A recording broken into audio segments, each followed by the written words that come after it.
ꯑꯣꯏꯔꯤꯕ꯭ꯔꯥ? ꯇꯦꯟꯈ꯭ꯔꯕ ꯋꯥꯍꯩ ꯈꯛꯁꯦ ꯍꯥꯏꯔꯝꯂꯒ ꯁꯣꯔ ꯁꯥꯡꯅ ꯍꯣꯜꯂꯝꯂꯒ ꯃꯍꯥꯛ ꯇꯨꯝꯊꯅꯕ ꯍꯣꯠꯅꯩ. ꯑꯗꯨꯕꯨ ꯇꯨꯝꯅꯕ ꯐꯅ ꯍꯣꯠꯅꯔꯨꯔꯁꯨ ꯇꯨꯝꯊꯧ ꯍꯥꯏꯕꯗꯤ ꯌꯥꯗꯦ.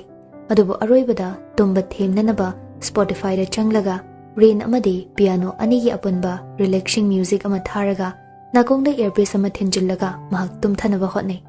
ꯑꯗꯨꯕꯨ ꯎꯆꯤꯟ ꯅꯥꯆꯤꯟ ꯋꯥꯏꯠ ꯃ꯭ꯌꯨꯖꯤꯛꯁꯤꯅ ꯃꯥꯕꯨ ꯆꯔꯥꯡꯅꯕ ꯋꯥꯈꯜꯒꯤ ꯏꯄꯣꯝ ꯃꯔꯛꯇꯒꯤ ꯀꯟꯕꯤꯗꯨꯅ ꯃꯥꯕꯨ ꯅꯤꯡꯉꯥꯏꯗꯅ ꯇꯨꯝꯈꯨꯟ ꯇꯥꯜꯍꯟꯕꯤꯔꯦ.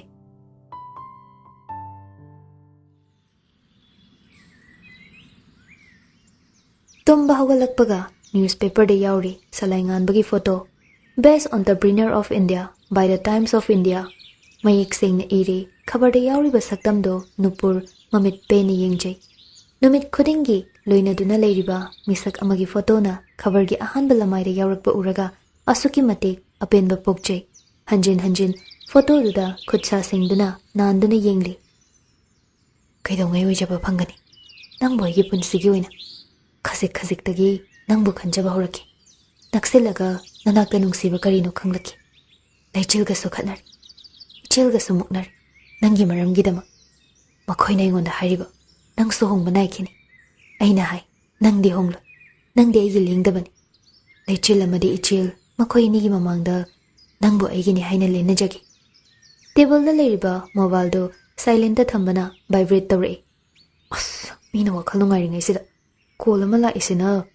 ꯇꯥꯞ ꯂꯥꯎꯅ ꯄꯥꯏꯈꯠꯂꯤ. ꯍꯩꯃꯥ, ꯃꯤꯇꯣꯞ ꯅꯠꯇꯦ ꯁꯂꯥꯏꯅꯤꯅꯦ. ꯐꯣꯟꯗꯨ ꯇꯥꯞ ꯄꯥꯏꯈꯠꯂꯤ. ꯍꯜꯂꯣ ꯁꯂꯥꯏ. Good morning. ꯃꯣꯔꯅꯤꯡ. ꯋꯥ ꯑꯃ ꯍꯥꯏꯒꯦꯅ ꯇꯧꯔꯛꯄꯅꯤ. ꯑꯃꯗ ꯅꯠꯇꯦ ꯃꯌꯥꯝ ꯍꯥꯏꯌꯨ. ꯑꯩꯉꯣꯟꯗ ꯀꯣꯜ ꯇꯧꯕꯕꯨ ꯌꯥꯝ ꯐꯣꯔꯃꯦꯜ ꯑꯣꯏꯔꯛꯀꯅꯨꯕ. ꯍꯣꯔꯦꯟꯁꯦ ꯇꯤꯝꯕꯔ ꯀꯦꯐꯦꯗ ꯗꯤꯅꯔ ꯄꯥꯔꯇꯤ ꯑꯃ ꯂꯩꯕ. ꯄꯨꯡ 6ꯇꯒꯤ ꯃꯌꯥꯝ ꯄꯨꯟꯒꯗꯕꯅꯤ. ꯌꯥꯏꯌꯦ. ꯑꯗꯨꯗꯤ ꯑꯩ ꯍꯣꯔꯦꯟ ꯄꯤꯛꯑꯞ ꯂꯥꯛꯑꯒꯦ. ꯄꯨꯟꯅ ꯑꯩꯒꯤ ꯒꯥꯔꯤꯗ ꯆꯠꯃꯤꯟꯅꯔꯁꯦ. ꯑꯗꯨꯗꯤ ꯍꯣꯔꯦꯟ ꯂꯥꯛꯑꯝꯗꯥꯏꯗ ꯀꯣꯜ ꯇꯧꯔꯛꯑꯒꯦꯀꯣ. ꯍꯣꯏ. ꯋꯥ ꯂꯦꯛꯅ ꯉꯥꯡꯕ ꯁꯂꯥꯏꯗꯣ ꯃꯥꯒꯤ ꯍꯥꯏꯐꯝ ꯊꯣꯛꯄ ꯈꯔ ꯍꯥꯏꯔꯝꯂꯒ ꯐꯣꯟꯗꯨ ꯊꯝꯈ꯭ꯔꯦ. ꯅꯨꯄꯨꯔꯗꯤ ꯑꯌꯨꯛꯇꯨꯗ ꯃꯤꯍꯨꯜꯗꯨ ꯐꯥꯊꯕ ꯉꯝꯗ꯭ꯔꯦ. ꯐꯣꯇꯣ ꯌꯦꯡꯂꯤꯉꯩ ꯑꯍꯤꯡꯕ ꯃꯆꯥ ꯑꯣꯏꯅ ꯀꯣꯜ ꯇꯧꯔꯛꯄꯁꯤꯕꯨ ꯍꯧꯅꯕ꯭ꯔꯕ? ꯏꯊꯟꯇ ꯂꯩꯔꯒꯅ ꯃꯉꯣꯟꯗ ꯋꯥ ꯃꯌꯥꯝ ꯑꯃ ꯉꯥꯡꯕ, ꯑꯆꯤꯛꯄꯗ ꯃꯉꯣꯟꯗ ꯍꯥꯏꯅꯤꯡꯕ ꯀꯌꯥ ꯁꯥꯒꯠꯆꯕ, ꯑꯗꯨꯒ ꯇꯥꯏꯕꯪꯗꯅ ꯋꯥꯔꯤ ꯍꯦꯛ ꯁꯥꯔꯒꯅ ꯃꯇꯠ ꯃꯇꯠ ꯇꯠꯄ, ꯑꯇꯦꯟ ꯑꯇꯦꯟꯕ ꯍꯣꯏ ꯌꯥꯏ. ꯁꯤꯗꯒꯤ ꯁꯨꯛꯍꯦꯟ ꯍꯦꯟꯗ꯭ꯔꯤꯕꯅꯤ. ꯑꯩꯒꯤ ꯚꯣꯀꯥꯕꯨꯂꯔꯤꯁꯦ ꯑꯩꯁꯦ ꯐꯅꯗꯤ ꯁꯤꯡꯕꯅꯤ. ꯍꯟꯗꯛ ꯃꯇꯥꯡꯁꯤꯗ ꯌꯥꯗ꯭ꯔꯦ. ꯄꯪ ꯍꯦꯛ ꯄꯪꯁꯤꯜꯂꯤ. ꯋꯥ ꯂꯦꯛꯅ ꯉꯥꯡꯕ ꯁꯂꯥꯏꯗꯣ ꯃꯥꯒꯤ ꯍꯥꯏꯐꯝ ꯊꯣꯛꯄ ꯈꯔ ꯍꯥꯏꯔꯝꯂꯒ ꯐꯣꯟꯗꯨ ꯊꯝꯈ꯭ꯔꯦ. ꯅꯨꯄꯨꯔꯗꯤ ꯑꯌꯨꯛꯇꯨꯗ ꯃꯤꯍꯨꯜꯗꯨ ꯐꯥꯊꯕ ꯉꯝꯗ꯭ꯔꯦ. ꯑꯁ, ꯐꯣꯇꯣ ꯌꯦꯡꯂꯤꯉꯩ ꯑꯍꯤꯡꯕ ꯃꯆꯥ ꯑꯣꯏꯅ ꯀꯣꯜ ꯇꯧꯔꯛꯄꯁꯤꯕꯨ ꯍꯧꯅꯕ꯭ꯔꯕ?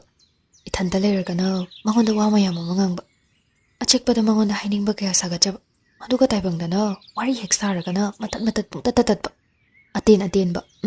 ꯍꯣꯏ ꯌꯥꯏ. ꯁꯤꯗꯒꯤ ꯁꯨꯛꯍꯦꯟ ꯍꯦꯟꯗ꯭ꯔꯕꯅꯦ ꯑꯩꯒꯤ ꯚꯣꯀꯥꯕꯨꯂꯔꯤꯁꯦ. ꯑꯩꯁꯦ ꯐꯅꯗꯤ ꯁꯤꯡꯕꯅꯤ. ꯍꯟꯗꯛ ꯃꯇꯥꯡꯁꯤꯗꯗꯤ ꯌꯥꯗ꯭ꯔꯦ. ꯄꯪ ꯍꯦꯛ ꯄꯪꯁꯤꯜꯂꯦꯕ. ꯃꯊꯟꯇꯅꯤ ꯉꯥꯡꯂꯤ ꯁꯛꯂꯤꯁꯦ. ꯍꯣꯔꯦꯟꯗꯤ ꯗꯤꯅꯔ ꯄꯥꯔꯇꯤ ꯑꯃꯁꯨ ꯂꯩꯕꯅꯤꯅ ꯍꯧꯖꯤꯛꯇꯒꯤ ꯍꯧꯅ ꯃꯦꯛꯑꯣꯚꯔ ꯇꯧꯒꯦ ꯈꯜꯂꯤ. ꯐꯖꯗꯕ ꯌꯥꯗꯦ, ꯃꯤꯠ ꯊꯛꯍꯟꯗꯕ ꯌꯥꯗꯦ ꯍꯥꯏꯕꯒꯤ ꯋꯥꯈꯜꯅ ꯂꯤꯆꯤꯡ ꯑꯣꯏꯗꯨꯅ ꯃꯁꯥꯒꯤ ꯀꯥꯗ ꯂꯩꯔꯝꯕꯗꯒꯤ ꯃꯍꯥꯛ ꯃꯥꯒꯤ ꯀꯥꯔꯗꯨ ꯊꯧꯗꯣꯛꯂꯒ ꯗ ꯑꯦꯁꯊꯦꯇꯤꯛ ꯔꯤꯜ ꯑꯦꯝꯗ ꯆꯠꯈ꯭ꯔꯦ. ꯅꯨꯃꯤꯗꯥꯡ ꯋꯥꯏꯔꯝꯗꯣ ꯃꯍꯧꯁꯥꯒꯨꯝ ꯉꯁꯤꯁꯨ ꯋꯤꯀꯦꯟꯗꯅꯤ ꯍꯥꯏꯕꯒꯤ ꯇꯣꯠ ꯕꯦꯒ ꯑꯃꯗ ꯃꯥꯅ ꯄꯥꯝꯖꯕ ꯅꯣꯚꯦꯜ ꯈꯔꯒ ꯉꯁꯤꯁꯨ ꯁꯨꯇꯤꯅꯤ ꯍꯥꯏꯗꯨꯅ ꯀꯣꯐꯤ ꯊꯛꯄ ꯁ꯭ꯇꯥꯐ ꯑꯣꯏꯃꯤꯟꯅꯕꯤ ꯅꯤꯂꯤꯃꯥꯒ ꯄꯨꯟꯅ ꯇꯤꯝꯕꯔ ꯀꯦꯐꯦꯗꯨꯗ ꯅꯨꯃꯤꯗꯥꯡ ꯋꯥꯏꯔꯝꯗ ꯀꯣꯏꯊꯣꯔꯛꯏ. ꯑꯅꯤꯗꯨ ꯃꯐꯝ ꯆꯥꯕ ꯑꯃ ꯌꯦꯡ ꯈꯔ ꯀꯣꯖꯤ ꯑꯣꯏꯕ ꯑꯦꯔꯤꯌꯥ ꯑꯃꯗ ꯐꯝꯃꯤ. ꯅꯨꯃꯤꯠ ꯇꯥꯁꯤꯜꯂꯛꯄꯒꯤ ꯉꯥꯡꯂꯩꯅꯕ ꯃꯆꯨꯒꯤ ꯂꯩꯆꯤꯜꯅ ꯑꯇꯤꯌꯥ ꯃꯀꯣꯏꯗ ꯃꯊꯣꯝ ꯃꯔꯥꯡ ꯍꯧꯏ. ꯅꯣꯚꯦꯜꯗꯨꯗ ꯑꯃꯨꯛ ꯌꯦꯡ, ꯂꯩꯆꯤꯜꯗ ꯑꯃꯨꯛ ꯌꯦꯡ, ꯃꯨꯟꯅꯕꯒꯨꯝ ꯇꯧꯔꯦ.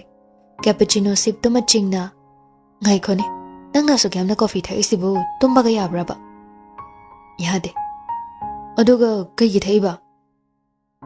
ꯅꯤꯁꯥ ꯃꯈꯜ ꯑꯃꯅꯤ.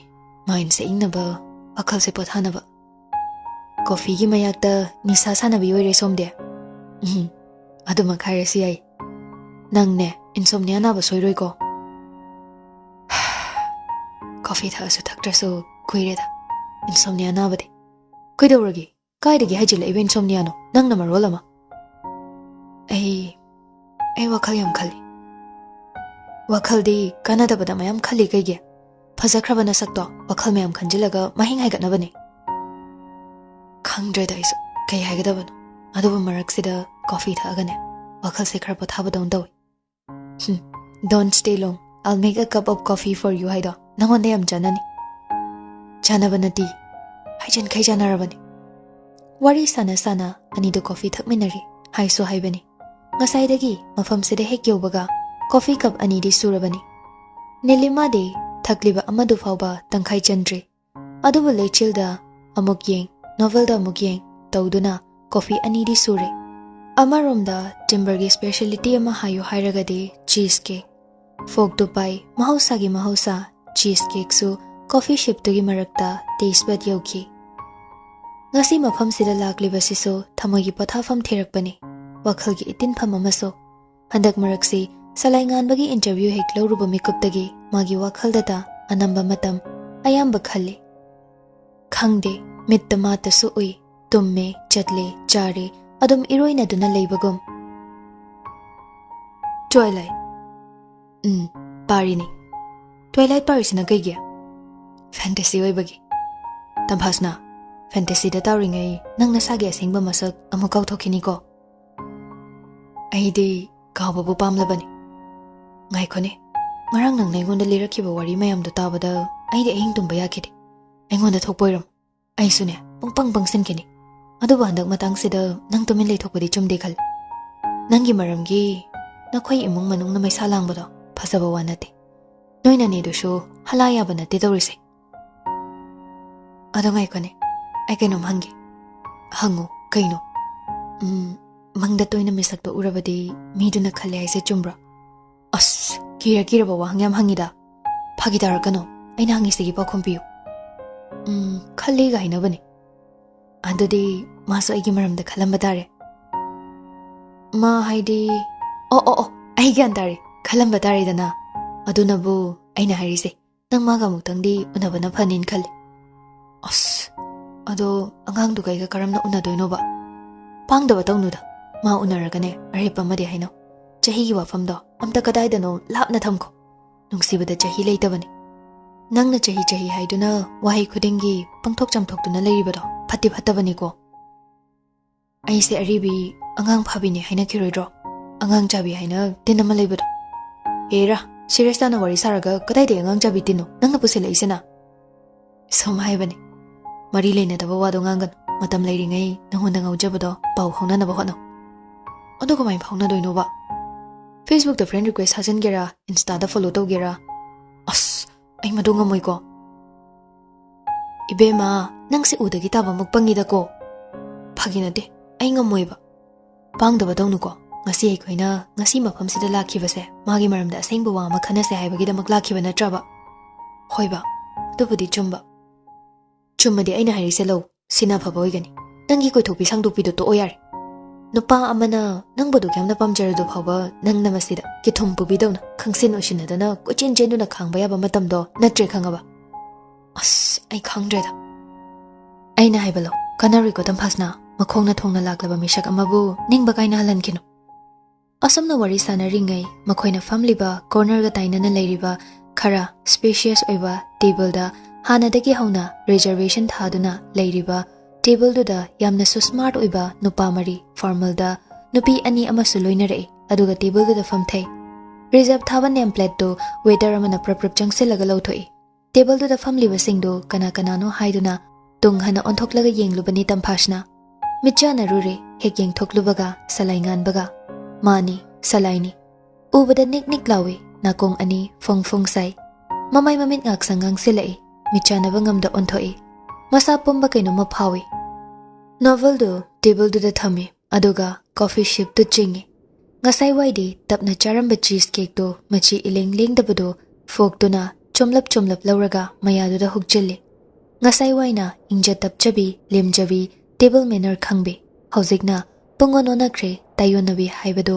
mahak oire magi ithak thakatpa matawdo hobadagi loina oinelima noksu nokninglabani magi matawdo phunbadari tapna jaw lan lakte ko lami aduna jarini henmallidana mojes cake sam hawi se amago da tawsira hoyai karidagi haidorakhibano khangdre chabada chang onbi manaso khangi loina nakanda famliba salaingan ba ubada hysteric oire Charangnaba langtaknaba magi masaruk waiter ama hek mapal lana lakpa coffee amaga cheesecake ani amaga su order tawsile Nilima magi saruk su yauna ngasigi numit sida asingba achumba amatadi khanglage haibagi matagum wari sangnaba matam launaba makhoi ani suribu pung 8 phaudi phamba yari pangtheng thengdre khalli ngasidi kumhai tawge Nilima Salaingan basu magi akhanaba staff investor amaga punna dinner party mage laklibani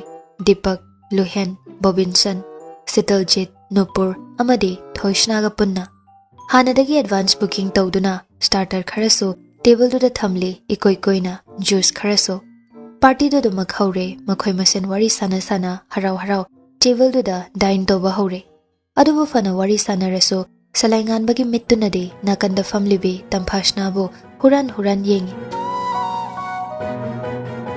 Hanjin Thoudok ama natraga Thoudok amada tattana makhoi ani unari thengnari masibu nongdamba magi karamba thawin sinno sibu natra amukso when fate meets destiny laibakna laibak pu shemle laibakna laibak ka thengna halani table da leriba cheesecake to thawai ta na chari Nilima do tumin phamlambadagi isisi khai nok thore nakanda famliba mayam duna magi khunok tu de yeng thore Salaingan ba masasu maga loina rakpa sing du sho no khai nok laga mayam na mangon de yeng laga leram baduda angau bi tar boy khan sorry matek si hairaga mong hadabi saduna amuk coffee sip tu chingi kari khunok no nang yoji ki khunok tu bo mi lo yeng na rimi na hak thaki angau bi tare dana is aingon da muk dainaraba dainadrade pharini mayam sine hek namdana yeng na hal nangi na ong na tawduda ai do yam nokninglaba is mina cheesecake charaga na thaulei thakai nok jaraga I thaulei tabi haido iral ya jarage ado ahingba migi wari sanaruno haido jumle thengkhang khuding da tattana thengnariba magi mafam da ngasidi nangi oiba singbu wamtari hairamuba as mi da khiba tari mi hingjabi taning khaida ja sanu kaino haima kaya da ngamino yongune ho ai khoidi ngamakhini ye akhoi maya manchile nangi mongse malakhini yamna mina aphaba wa haibada dilau da daine taba tari mi nangbo nangna marolama ho bakhachaubi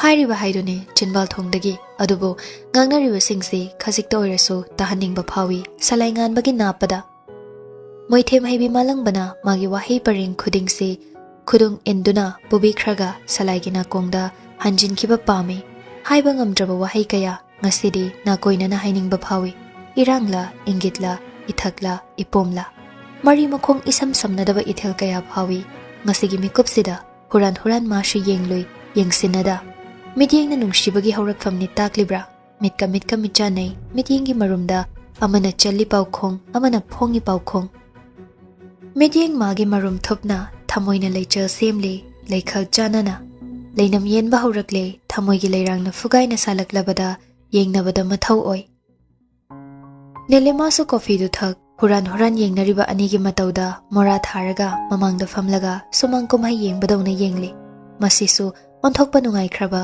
sumang kumhai amagum khalli magi mafamda Tumin famlambadagi magi mobile du pai atak aphongna hallagi khan YouTube da changlaga isai ama search tawi volume do kharamayai oirap laishrame magi khonjelda Tapna thangbi khong thangdo lona yengbi rakanu nangna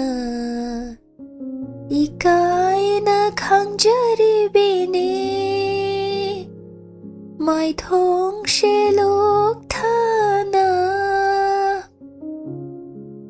asumna isai mayek sinin bahurakpa huran falap yengnaramba ani do tokre Ikai khang kangkot mobile du tap lau mulaga isai du muthatli jabi nang isai se matang jade ko ai di matang chai na khalida nang yoi na di jaramba yai ai di jadre Salaingan basu chari badu khoijangde sanari ba wari du su changde mamittu na huran adumak yengle khangi maso isai matek tu da irang ma pau yauri mangonda indirectly emphasize tawbani isai mayek to mangonda pinpoint tawbani asi oire isai mayek Haiba ngamdaba pukningi wa mayam isai mayek amada loina supchilaga yauri masini isaigi tawba ngamba machet wakhalda nungaiba phawi magi mafam ama tamphasnagi thamoida kansinba horamale magi wakhal khanbasu ngasaidagi huran yengnariba mitchanariba maram amadi leifam thoi maram sunglei leitana tawriba singsi khak oithokloi nelimaga tamphasnaga sanariba warisu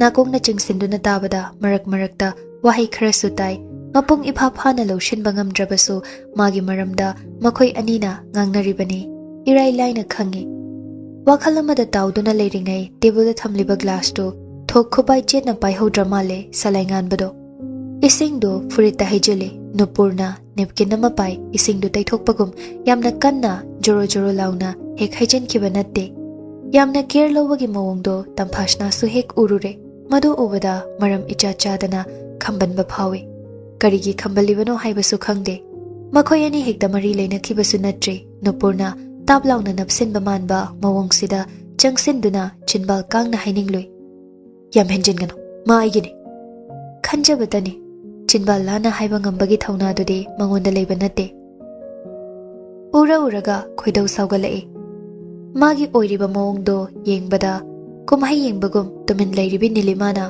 khaidawre muksuk dode kishu tawde chalasira chatkiroi cafe gi mapuna dandre phau ngasidi chatlaroi hoini aisu ngamni ne dum phamba adudi famkhisi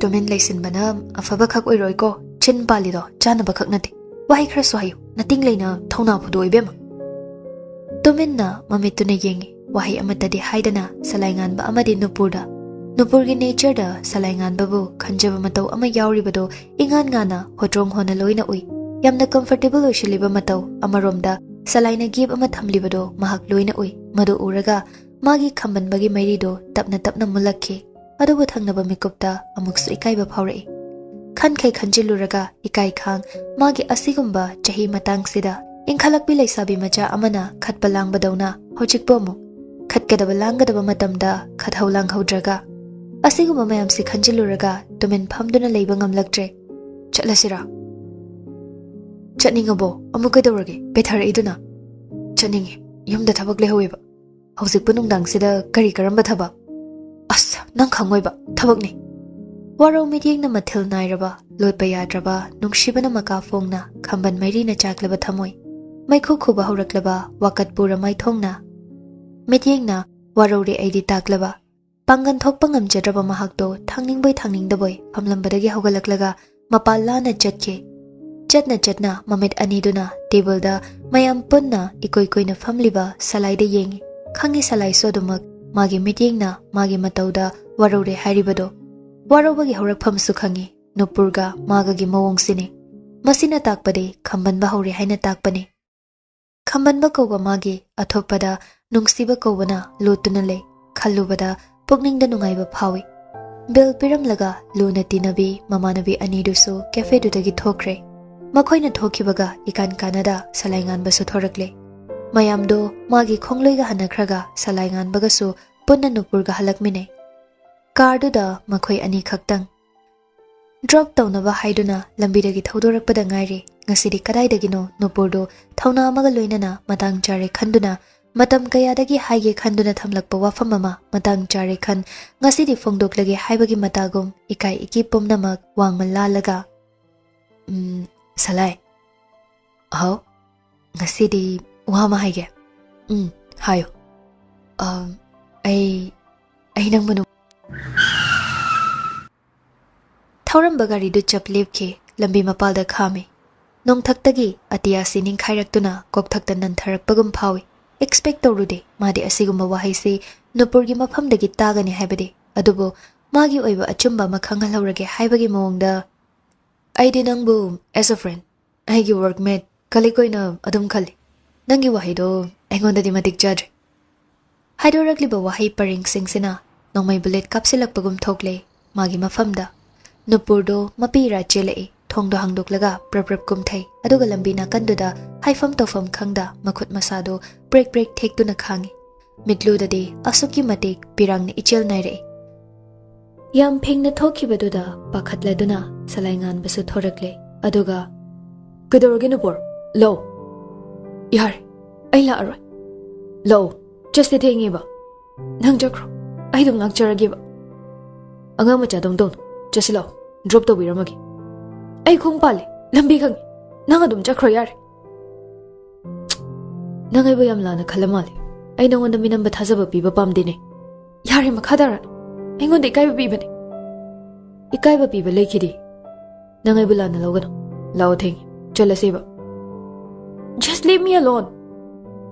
Adudi le horo gaino. Daka ta de. Karidagi haidorakli bano khangde. Salaingan baso sauning badagi haidokhibani. Icham chamna office amatada puna thabak tominnaba workmate amani haiduna khallubani.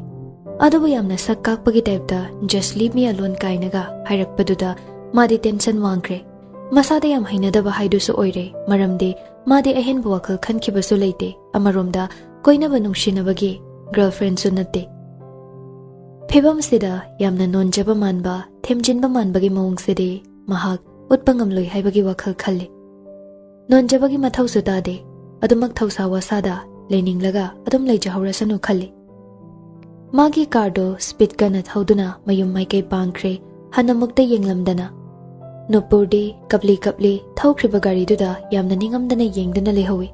Magi wakhalda ngasi salaina mabo miraibasi atai maramgi natte leishnagi maramdagini aduna leisnaba lemna tharoi haiduna pukningda chapyungna khalli. Karigisu khalloi mana chingnaroidaba maramsibo karigidi leiroi. Singnakhibani matamduda leishnana mangonda amaromda yam thausawa sadana mabonai tomtana hondoktuna thamlamgani haibade mangda phaukhak manglude yam laina thausawa sadaba matau ama asumna utlamgani haibade lambi mapalduda lep naitomtana leptuna leire ajat awokna magi mawong mataududa yengnare adumna pendribani haiduna leithokpadi yadabanina mabu lowala o haiduna luda lusilaklaga magidi wata thokta shin tawnafam oiriba Rebecca da call tawi minatara mukanaraga Rebecca na lowala